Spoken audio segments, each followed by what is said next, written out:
In this short video, we will look at the General tab, focusing on data sources. Within BPA Platform, let's open an example task. We can see a data connector. Let's click to open it.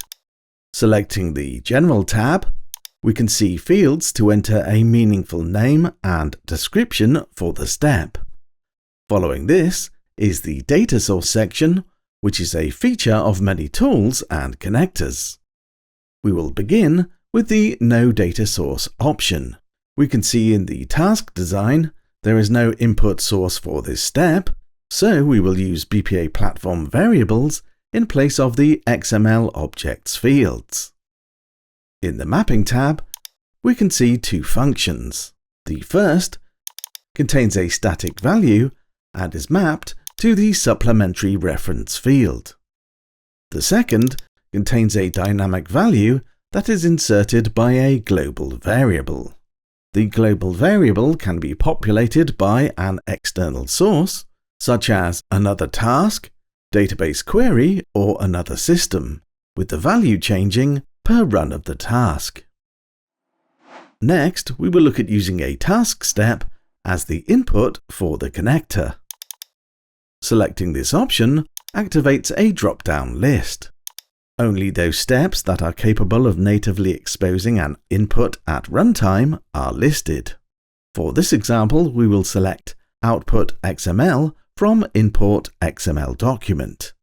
Newer tools can also consume record set data in addition to XML, and will have added record set shaping functionality, which we will look at in another video. Let's go to the Mapping tab and expand the input and operational data trees. We can see the input from the Import XML document, which can now be mapped to the corresponding fields on the right. Let's take a look at the third data source option, which is Custom Schema. An XML schema defines the structure of the XML to be parsed, what tags are present, and the nesting of the tags.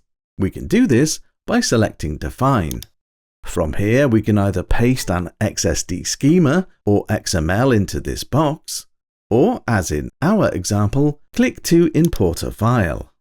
We will set the file type as XML, browse to an XML file, and click Open. Clicking the Parse button will create the schema from the XML file, and also provide feedback on the validity of the structure. Once the schema has been established, a variable containing the XML source data must be supplied. The source data must conform to the defined schema. The variable is dragged from the browser to the input source variable field. This data can then be mapped as required.